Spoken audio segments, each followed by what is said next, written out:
Next is Timi Dakolo sharing a wedding video and saying that Biodun Fatoyinbo did not officiate his wedding. Also, on this ongoing case or developing story, Kemi Olunloyo reveals identity of Pastor Biodun Fatoyinbo's new accuser. She said her name is Timi Dakolo and that she was fired from the church after allegedly mismanaging a church Dubai trip. Okay, I think we should start from the first one. The fact that he's come out to say that his wedding was not officiated by Pastor Biodun Fatoyinbo. And I like that he came out to address that, because that was one of the things I saw at the beginning. One, they were saying, oh, he was the, is it choir director? He also came out to debunk that he was a choir director and that he met Busola in the church, and how come this is all coming out now? And secondly, this is the same man who officiated your wedding, right? And now he's coming out to say, no, this is not true. Yeah. He never officiated my wedding. I think he mentioned the name of the pastor who did.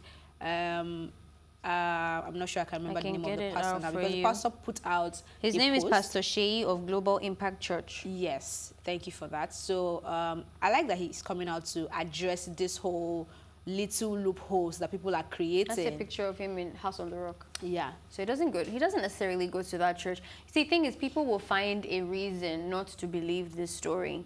It's just amazing how people sit down and cook up something they do not have evidence about. I mean, it's one thing to like ask questions and be interrogative, but this is not a law case. This is not a trial. It amazes me how you would hear someone of that caliber that doesn't have any motive to lie, except she has a serious dementia, like mental illness, plus her husband, for them to collide together and say, you know what, we're just going to lie about this thing. And you don't see any of that, and you put all your energy in debunking her.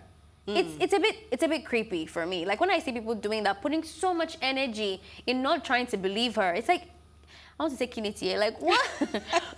Why so much like focus on debunking someone who is in so much pain? Is everything okay? Maybe not.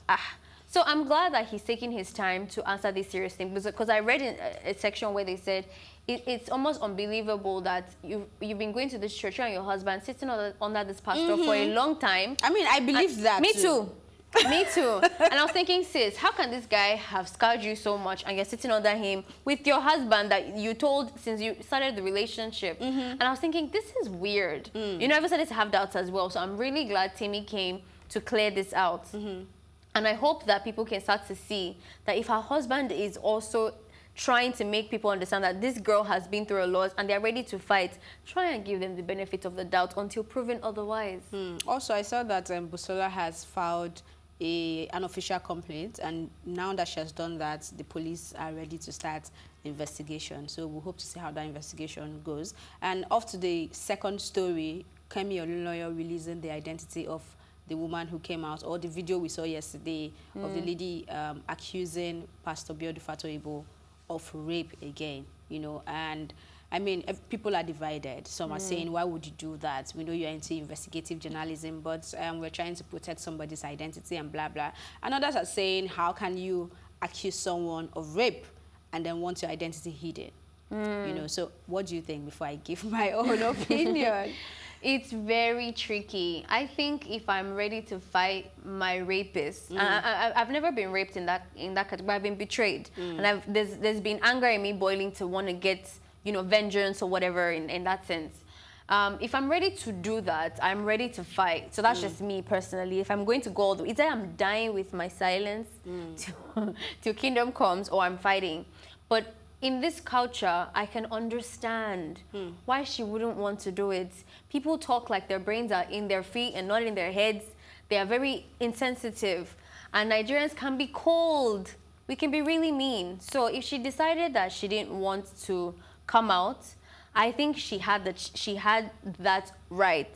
And I still believe she will have come out at some point. And that's where I feel like Kemi has gone a bit off, because you can't give out somebody's identity if they don't want to. What she did, is it unethical? I think it is. I think it is, but it's scary. It is really scary, because like you said, I think I've mentioned this on this show before, especially when people were coming out at Chris Brown and co, and they were using the Jane Doe Anonymous, and I'm wondering, why are you accusing someone of rape and then the evidence are looking so sketchy, but you want to remain anonymous? You're tarnishing somebody's image, but you want to keep your image, even when I know they are probably few compared to the crazy ones, but we have so many people fighting for the rights of the victims, right? So because of how sensitive rape is, I'm not of the school of thought that you can come out and accuse somebody anonymously. I'm sorry.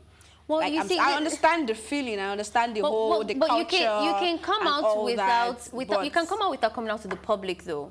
For example, now, like R. Kelly's case, everybody in the law system knows this person. But it's completely different when you add social media. But she went on camera. Well, I understand, though, but I mean, when you're trying to hide these things and they keep it in the law, why not keep the person you're also accusing out of the faces of the public until you are able to prove this person guilty or not guilty? Because it's like you just throwing me out there and saying, oh, you did this, and keep me into the court of public opinion. Well, I think she was going to come out on her time. Yeah, in her time, I get it. But okay, what about Kemi? Do you think it's really sketchy? So do you think Kemi had the right to call her out? I can't say she has the right to call her out or not, but Kemi is telling you that she's doing her investigative journalism, you know, and that's the way she wants to play this game. But I'm saying this of what I'm feeling. I feel like you cannot accuse a man of rape and decide to keep your own identity while his own is being dragged in the mud, especially because